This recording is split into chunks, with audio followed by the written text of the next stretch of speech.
Hello students, हम इस video में काइंड ऑफ द मैरिज करेंगे।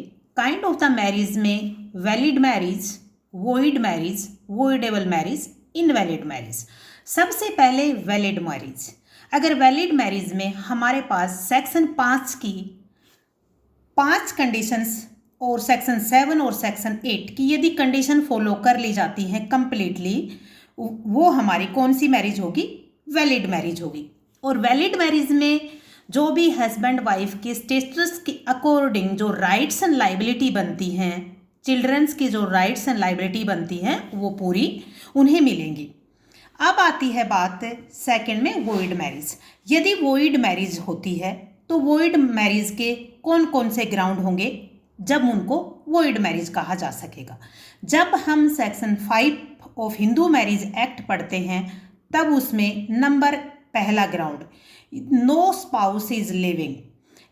जब भी शादी होती है पार्टीज की, तो यदि हस्बैंड आदमी है, मेल है, तो उसकी वाइफ, और यदि फीमेल है तो उसका हस्बैंड उस टाइम जिंदा ना हो, यानी कि बाईगेमी ना हो।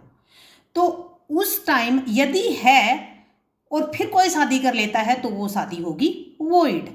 उसके बाद यदि पार्टी ऑफ मैरिज सेपेंडर रिलेशनशिप में शादी कर लेते हैं तो वो मैरिज वॉइड होगी। यदि parties of the marriage prohibited relationship में शादी कर लेते हैं तो मैरिज का कॉन्सिक्वेंस वॉइड मैरिज हो जाएगी। अब आती है बात कि वॉइड मैरिज के राइट्स एंड लाइबिलिटी क्या होंगे। सेक्शन 11 के अनुसार वॉइड मैरिज के ग्राउंड्स दे रखे हैं, और सेक्शन 16 हमें क्या कहता है कि यदि वॉइड मैरिज है तो हस्बैंड वाइफ का उनका एक दूसरे के लिए कोई स्टेटस, कोई राइट्स, कोई लाइबिलिटी नहीं बनती है। लेकिन यदि उस वॉइड मैरिज में बच्चा पैदा होता है तो वो बच्चा लेजिटिमेट होगा, यानी बच्चे को उनके माँ बाप की प्रॉपर्टी में से राइट्स मिलेगा और लेजिटिमेट बच्चा होगा। उसके बाद हम आते हैं वॉइडेबल मैरिज। अब सेक्शन 12 हमें ग्राउंड्स बताता है, 4 ग्राउंड्स बताता है जिनके आधार पर वॉइडेबल मैरिज होगी। अब वॉइडेबल मैरिज के 4 ग्राउंड्स कौन से हैं? नंबर 1, पार्टी का अनसाउंड माइंड होना। यदि पार्टी में कोई भी हस्बैंड या वाइफ में बार बार ऐसे अटैक आते हैं, अनसाउंड है, तो वो वॉइडेबल मैरिज होगा।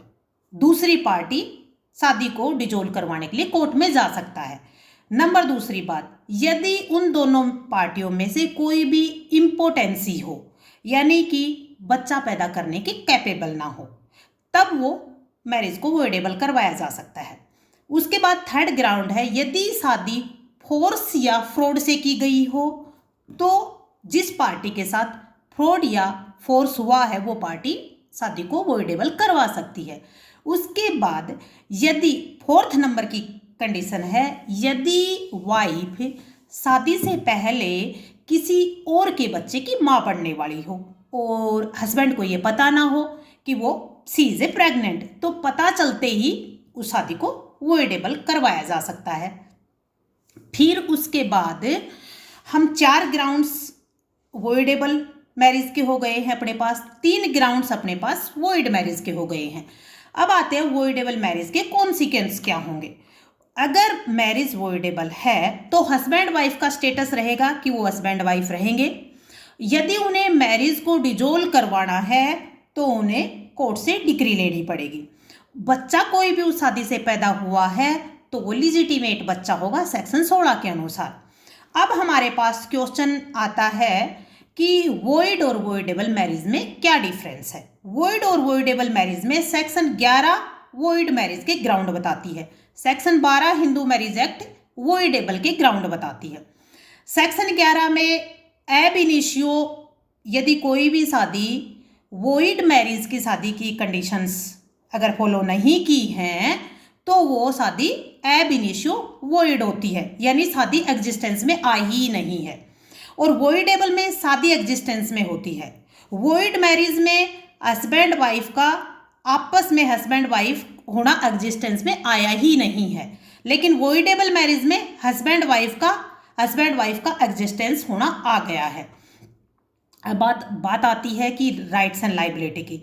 यदि हस्बैंड वाइफ वोइड मैरिज में एग्जिस्टेंस में ही नहीं आए हैं कि ये दोनों के आपस में ये रिलेशंस हैं, तो वाइफ के पास या हस्बैंड के पास मेंटेनेंस का राइट ही नहीं है। लेकिन वोइडेबल मैरिज में ऐसा राइट्स है। अब बात आती है कि वोइड मैरिज को वोइड डिक्लेयर करवाने के लिए कोर्ट में जाना जरूरी नहीं है, क्योंकि एब इनिशियो अपने आप ही वोइड है। यहाँ पर कोर्ट में जाना जरूरी है। सेक्शन 16 हमें क्या कहती है कि वोइड और वोइडेबल मैरिज के जो बच्चे पैदा होते हैं वो लेजिटिमेट बच्चे होंगे। अब बात आती है, हमने कर लिया कि वोइड मैरिज के ग्राउंड्स हमारे पास 3 ग्राउंड है जो सेक्शन 11 बताती है। वोइडेबल मैरिज के हमारे पास सेक्शन 12 में 4 ग्राउंड्स बताते हैं। दोनों में हमने डिफरेंस बता दिया है, दोनों के कॉन्सिक्वेंस बता दिए हैं हमने। अब बात आती है कि जैसे हमने बताया कि इनवैलिड मैरिज, इनवैलिड मैरिज कब हो जाएगी? इनवैलिड मैरिज तब हो जाएगी जब यदि पार्टीज शादी कर रही है, दो हिंदूज शादी कर रहे हैं, उस टाइम सेक्शन 7 की सेरेमनीज को कंप्लीट ना कर रहे हो, उसको ना किया हो, तब इनवैलिड मैरिज हो गई।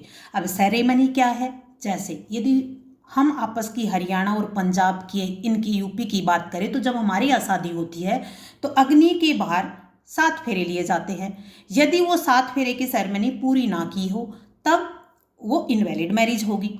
उसके बाद जैसे यदि सिख जैन ये भी तो इसी में आते हैं, हिंदूज में आते हैं। सिख में होता है आनंद कराज।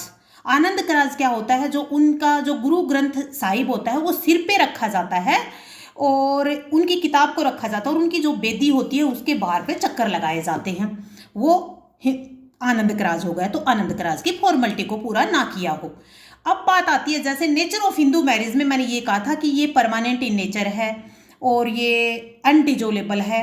तो इसमें यहाँ पर क्या होता है, यदि कोई कस्टम ऐसा अलाउ करती है तो कस्टम को फॉलो किया जा सकता है। ठीक है, अभी के लिए आज हमारे पास वोइड और वोइडेबल मैरिज दोनों में डिफरेंसेस, दोनों के कॉन्सिक्वेंस हो गए हैं। Bye bye, take care. I hope आपको समझ में आएगा। Best of the luck for the day, for the whole life. Bye bye.